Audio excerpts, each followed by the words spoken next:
জিকির করো দিন রাতে, দুরুদ পড়ো তারি সাথে। জিকির করো দিন রাতে, দুরুদ পড়ো তারি সাথে।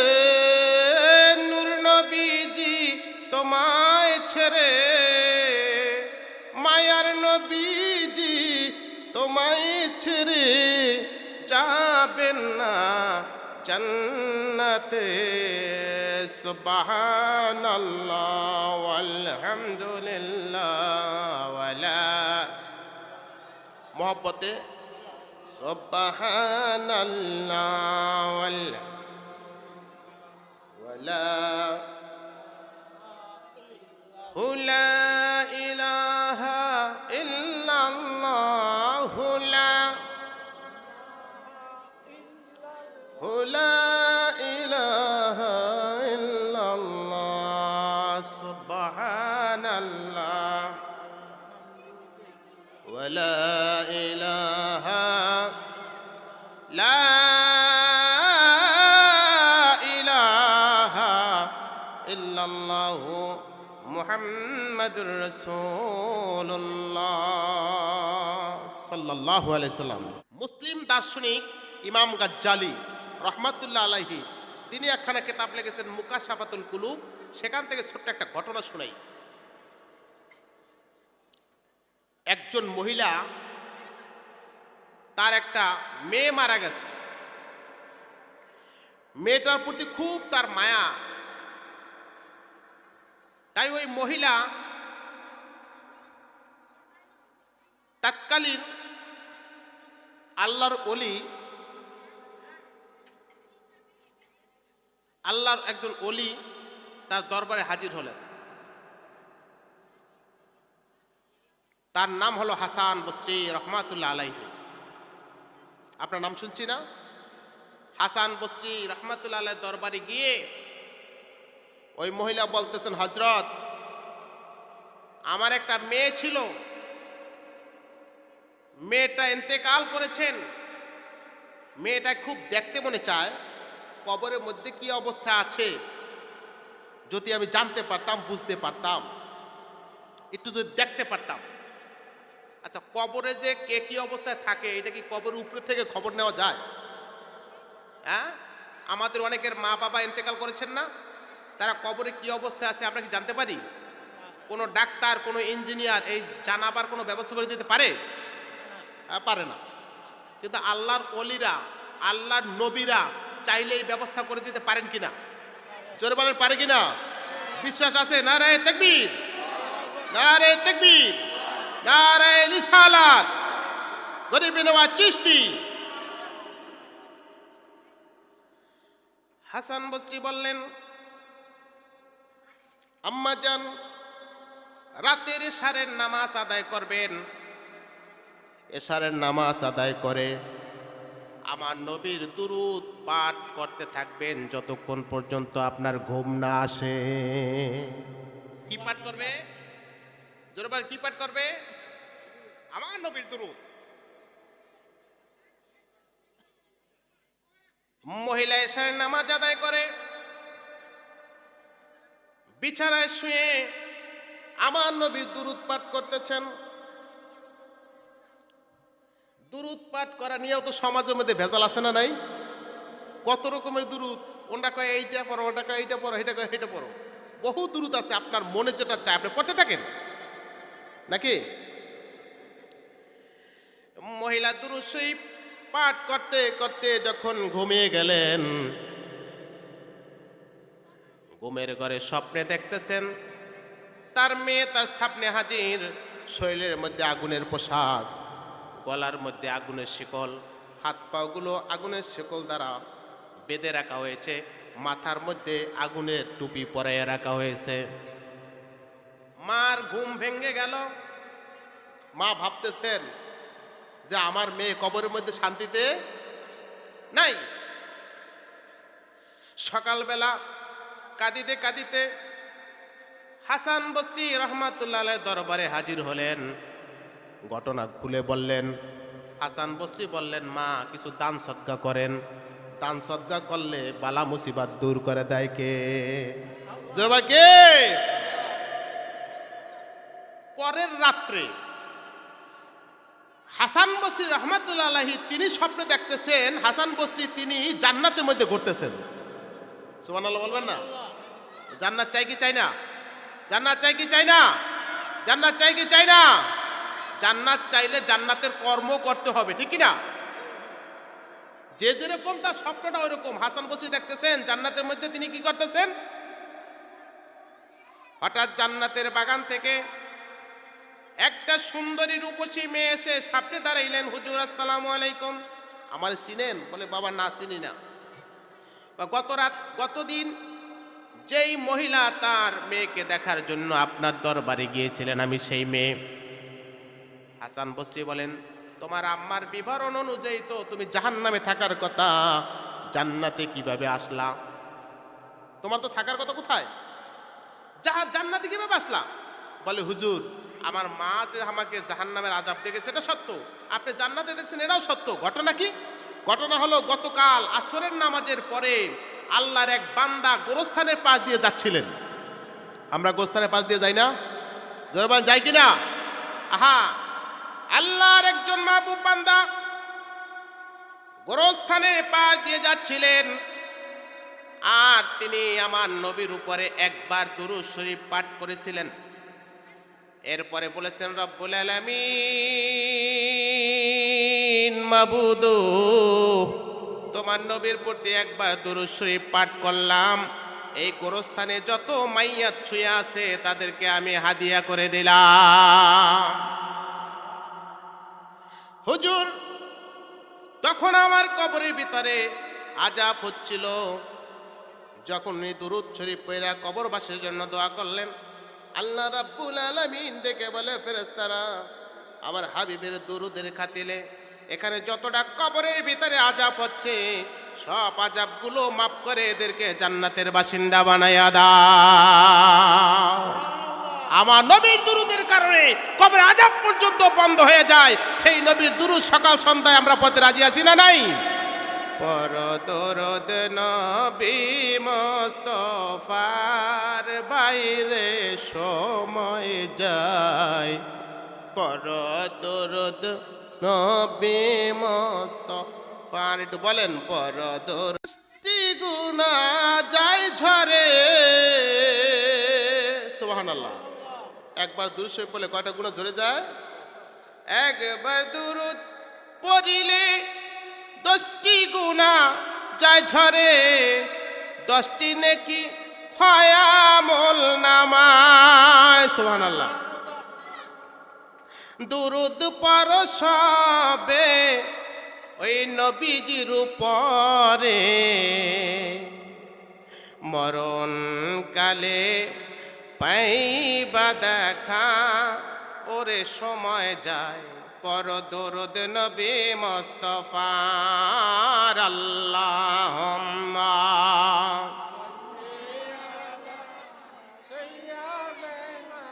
মাওলানা ওয়ালা আলি মাওলানা। জোরে বলি আলহামদুলিল্লাহ, জোরে বলি ইয়া রাসূলুল্লাহ, ইয়া ওলি আল্লাহ, নারে তাকবীর। আজকের মাহফিল হলো খাজা গরিবে নওয়াজ চিশতির স্মরণে। তিনি বিশ্বে যে কজন ওলিয়া উলিদের নাম প্রসিদ্ধ, সকলের কাছে গ্রহণযোগ্য, এরকম অলির সংখ্যা 4 জন। কতজন? বড় পীর গাউসে আজম রহমতুল্লাহ আলাইহি, হযরত খাজা মাইনুদ্দিন চিশতি রহমতুল্লাহ আলাইহি, বাহাউদ্দিন নকশবন্দি আল বুখারী রহমতুল্লাহ আলাইহি, মুজাদ্দিদ আল ফিসানি রহমতুল্লাহ আলাইহি। কয়জন হইল? খাজা গরিবে নওয়াজ চিশতি ছানজিরি আজমিরি তিনি 537 হিজরিতে সানজান নামক গ্রামে তিনি জন্মগ্রহণ করেছেন। এই জন্য তাকে সানজারি বলা হয়। এটা ইরান এবং ইরাকের পাশাপাশি একটা জায়গা, সানজার। খাজা এটা তার উপাধি। খাজা শব্দের অর্থ দানবীর। খাজা শব্দের অর্থ কি? দানবীর। গরিব নওয়াজ, গরিবের প্রতি তিনি দয়ালু ছিলেন, এই জন্য বলা হয় গরিব নওয়াজ। সানজিরি তার জন্মস্থান, এই জন্য সানজিরি বলা হয়। আজমিরি, আজমিরে তার রওজা শরীফ, মাজার শরীফ, এই জন্য তাকে আজমিরি বলা হয়। তিনি পিতার দিক দিয়ে মাওলা আলী ইমাম হোসাইনের বংশধর, মায়ের দিক দিয়ে ইমাম হাসানের বংশধর। জোরে বলেন না সুবহানাল্লাহ। তিনি হলেন বেলায়েতের সম্রাট মাওলা আলী আলাইহিস সালামের 14তম বংশধর। সুবহানাল্লাহ বলেন না। খাজা বাবা গরিবে নওয়াজ তিনি মাওলা আলীর 14তম বংশধর। সুবহানাল্লাহ বলবেন না। মাওলা আলী পাক পাঞ্জাতনের একজন। মাওলা আলী রাসূল তাকে বেলায়েত দিয়েছেন, গাদিরে খুমে তাকে খেলাফত দিয়েছেন। মাওলা আলী একমাত্র ব্যক্তি যার জন্ম হয়েছে কাবা শরীফের মধ্যে। জোরে বলেন না সুবহানাল্লাহ। খাজা গরিবে নওয়াজ সৃষ্টি 537 হিজরি সালে সোমবারের শবে সাধেকে তিনি এই দুনিয়ার মধ্যে আগমন করেছেন। জোরে বলি আলহামদুলিল্লাহ। রজব মাসের 14 তারিখ, এখন চলতেছে রজব মাস। রজব মাসের 14 তারিখে তিনি আসছেন। 15 বছর বয়সে তার পিতামাতা হারিয়েছেন। এরপর ওসমান হারুনির কাছে বায়াত নিয়েছেন। ওসমান হারুনির কাছে বায়াত নেওয়ার পরে হজে গিয়েছিলেন। হজ থেকে রসুল সাল্লাল্লাহু আলাইহি সাল্লাম তাকে এই ভারতবর্ষের বাদশাহ সুলতানুল হিন্দ ঘোষণা দিয়া ভারতবর্ষে পাঠিয়েছেন। আবার 98 লক্ষ মানুষকে কালেমা পড়াইয়া মুসলমান বানাইয়া আজমির শরীফে তিনি এখন শুয়ে আছেন। রজব মাসের 6 তারিখে তার ওফাত হয়েছে। এই হলো টোটাল তার ইতিহাস। এখন এই সম্পর্কে দুই একটা আলোচনা করব। আল্লাহ তাআলা যেন আমাদেরকে আমলের ন্যায়তে শোনার তৌফিক দান করেন। আর জোরে বলেন না। খাজা, খাজা শব্দের অর্থ দানবীর, পর উপকারী। খাজা শব্দের অর্থ কি? পর উপকারী। খাজা বাবা কেমনে পর উপকারী হইলেন একটু ছোট্ট করে একটা ঘটনা বলবো। বয়স 15। বয়স কত? জোরে বলেন। 15 বছর বয়সে তার পিতাও মারা গেলেন, মাতাও ইন্তেকাল হয়ে গেলেন। 15 বছর বয়সে পিতা মাতা হারায়া চির এতিম। বাবার পৈতৃক সম্পত্তি যা কিছু পেয়েছিলেন ওনার সকল সম্পত্তি বিক্রি করে 15 বছর বয়সে অসহায় মানুষের মধ্যে বিতরণ করে দিয়েছে। সম্পদের জন্য আমাদের মায়া আছে না নাই? আর জোরে বলেন না। সম্পদের জন্য মায়া আছে না নাই? সম্পদের জন্য মারামারি আছে না নাই? সন্তানের জন্য খুন খারাপি আছে না নাই? সম্পদ এমন একটা শক্তিশালী বস্তু, সম্পদের জন্য ভাইয়ে ভাইয়ে ঝগড়া আছে না নাই? ভাইয়ে বোনে ঝগড়া আছে না নাই? প্রতিবেশীর লাগে মারামারি কেস আছে না নাই? সম্পদের প্রতি মায়া আছে না নাই? হযরতে খাজা মাইনুদ্দিন চিশতি ছানজিরি আজমিরি মাত্র 15 বছর বয়সে বাবার কাছ থেকে যে সম্পত্তি পেয়েছিলেন সব সম্পত্তিগুলো বিক্রি করে অসহায় গরিব মানুষের মাঝে বিলাইয়া দিছে। জোরে বলেন সুবহানাল্লাহ। এর নাম দানবীর। আজকে যারা এই খাজা সাহেবের বিরুদ্ধে, ওলিয়া উলিয়া গাউস গ্রুপদের বিরুদ্ধে যারা কথা বলতেছে, ওরা সম্পদ বিলায় না, বরং সম্পদ একটা পর একটা করতেই থাকে। ঠিক কিনা বলেন? বাড়ি একটা পর একটা করতে থাকে, কলকারখানা করতে থাকে, আরামায়েশে জীবন করে, সম্পদের পাহাড় করে। সম্পদ তারা মানুষের মধ্যে বিলায়।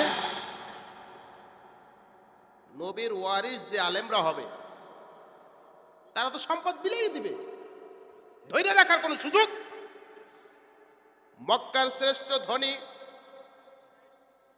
উম্মুল মুমিনিন খাদিজাতুল কুবরা মক্কার বড় ধনীদের মধ্যে একজন ছিলেন।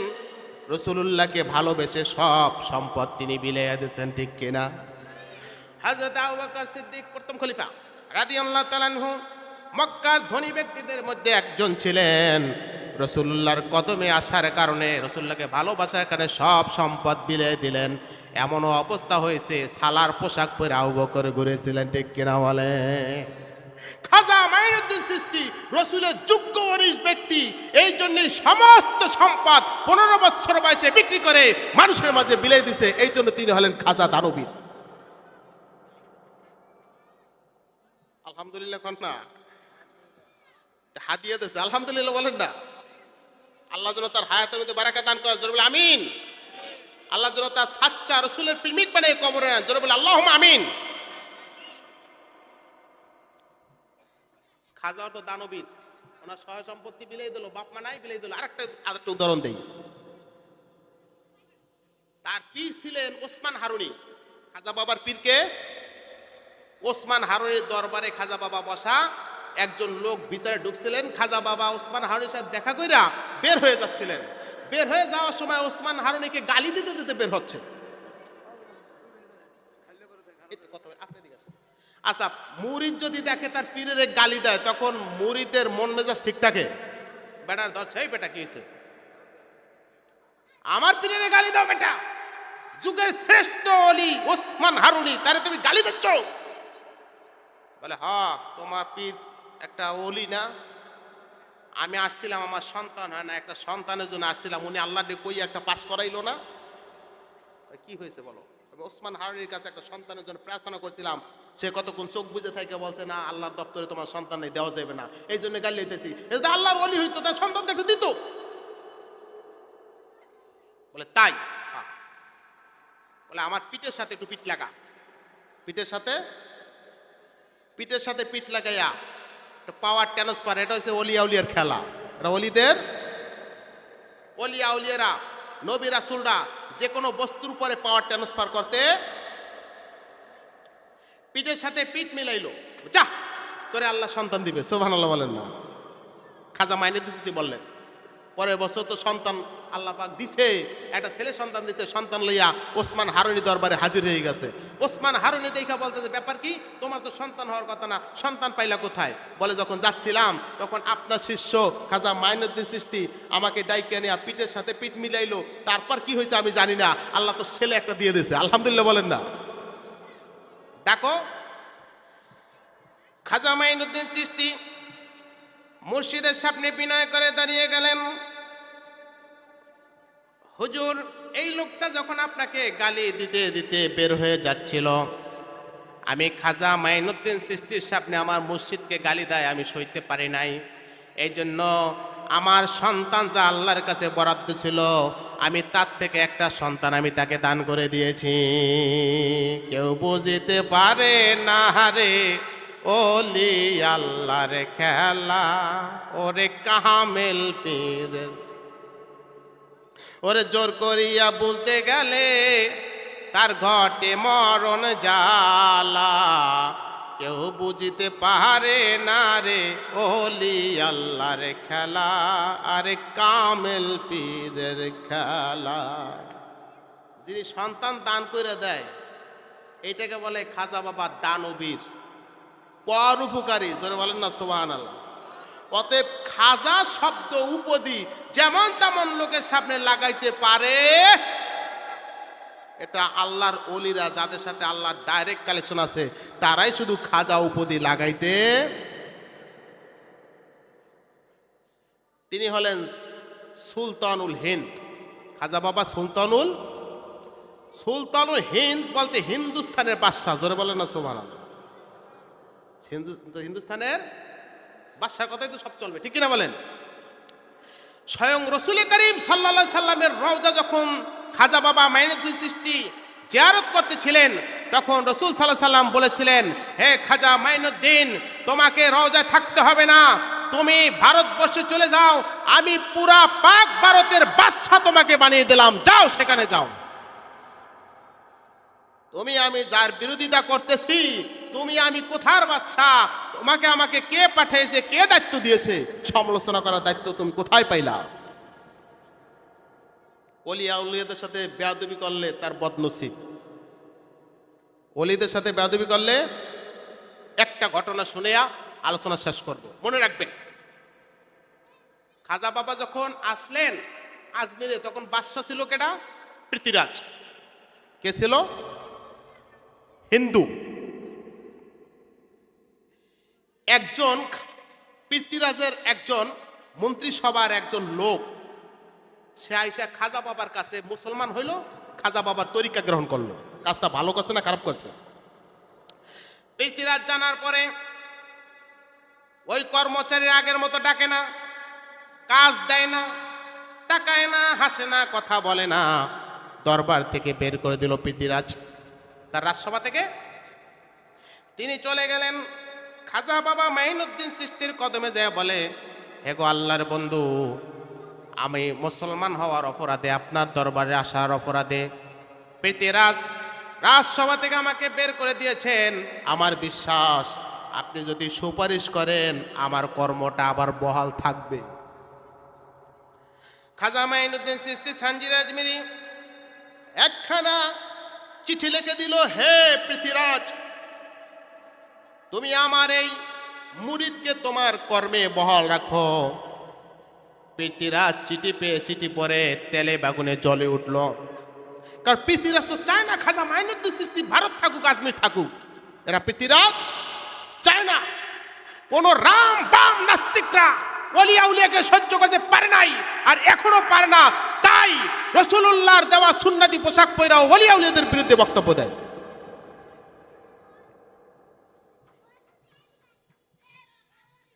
কর্মচারীকে বহাল তো রাখলো না, বরং চিঠিটা কি করলো? ছিঁড়ে ফেলে দিল।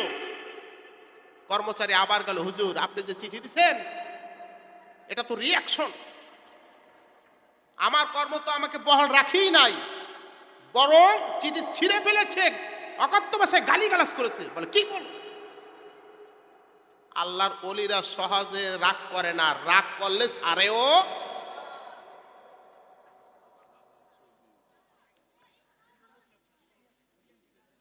খাজা মাইনুদ্দিন চিশতি রাগ করলেন, আরেকটা চিঠি লিখলেন পৃথ্বীরাজের কাছে, আরেকটা চিঠি।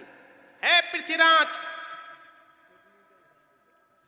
পৃথ্বীরাজ শোনো, তুমি আমার সাথে বেয়াদবি করেছো, আমি কিন্তু নিজের ইচ্ছায় এখানে আসি নাই।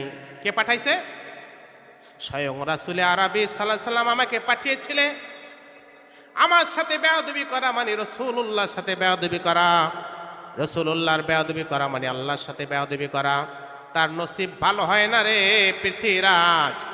আমি তোমাকে জীবন্ত অবস্থায় মুসলিম সেনাপতির হাতে সোপর্দ করলাম, বিচার সে করবে। তোমাকে যে অপরাধ করেছো, এই অপরাধের জন্য তোমাকে জীবিত অবস্থায় আমি মুসলিম সেনাপতির কাছে তোমাকে সোপর্দ করে দিলাম, মুসলিম সেনাপতি তোমার বিচার করবে।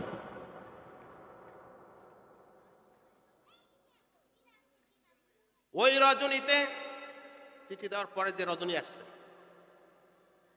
আফগানিস্তানের সেনাপতি মোহাম্মদ ঘুরি, ইতিহাসের মধ্যে আমরা নাম পড়ছি না, মোহাম্মদ ঘুরি, ওনার আন্ডারে 1,20,000 সৈন্য ছিল। উনি ছিলেন মুসলিম সেনাপ্রধান। উনি আফগানিস্তানের বর্ডারে দেশ পাহারার দায়িত্বে ছিলেন, ঘুমিয়েছিলেন।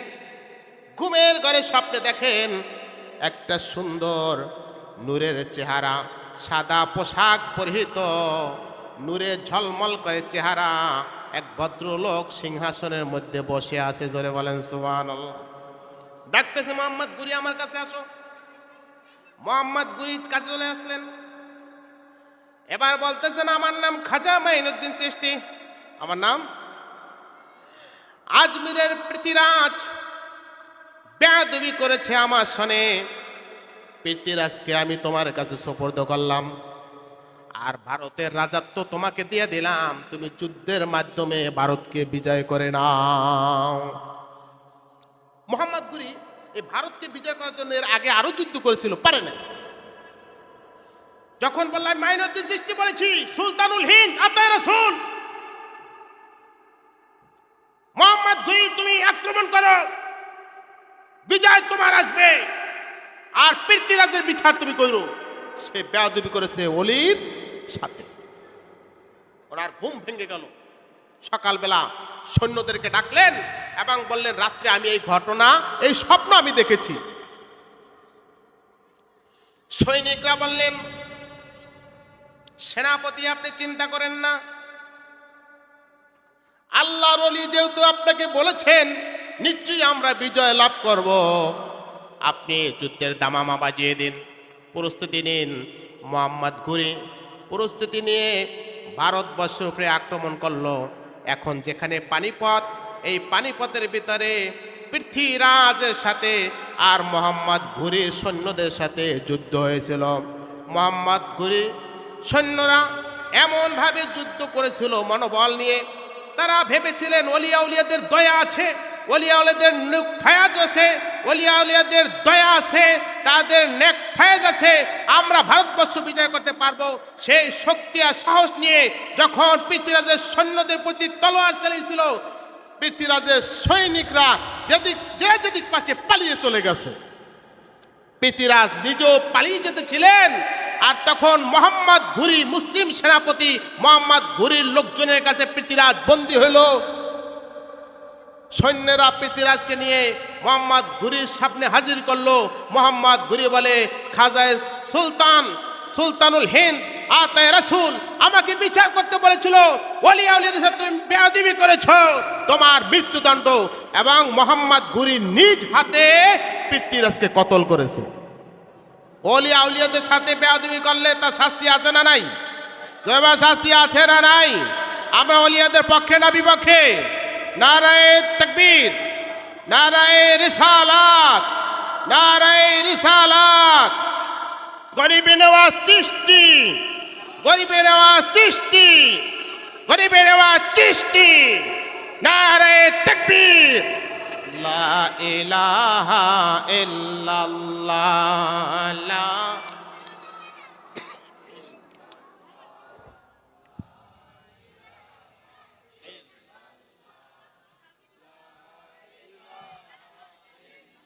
নেই কোন প্রভু আল্লাহ ছাড়া, নেই কোন প্রভু, বলো লা ইলাহা ইল্লাল্লাহ, লা ইলাহা, জোরে লা ইলাহা। নদীর কলতানে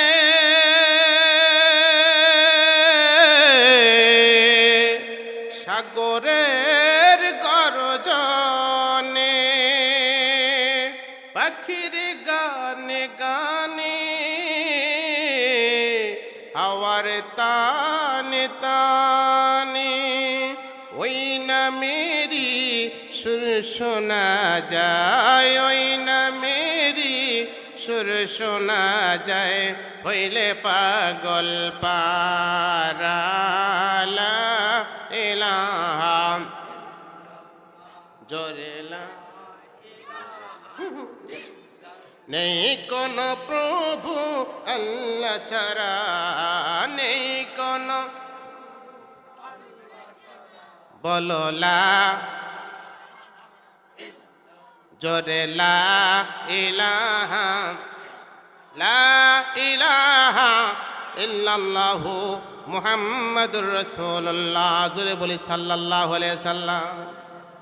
ওলিয়া উলিয়া দরকার আছে না নাই? জোরে দরকার আছে না নাই? ওলিয়া উলিয়াদেরকে মহব্বত করলে আল্লাহকে মহব্বত করা হয়ে যায়। ওলিয়া উলিয়াদের সুপারিশ আমরা চাই কিনা? জোরে চাই কিনা? আমি রইলাম গো বসে, খাজা তোমার চরণের আশে, আমি রইলাম গো বসে, খাজা তোমার চরণের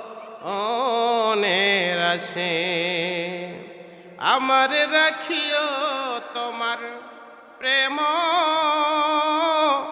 ও চরণে, এতে গো আমি রইলাম গো বসে খাজা তোমার চরণের আসে আমি রইলাম গো বসে খাজা তোমার চরণের আসে আমার রাখিও তোমার প্রেম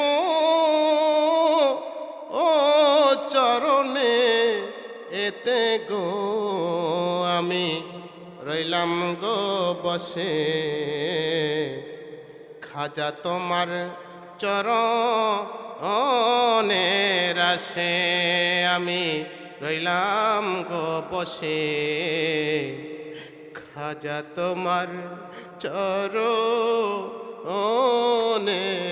আসে আল্লাহুম্মা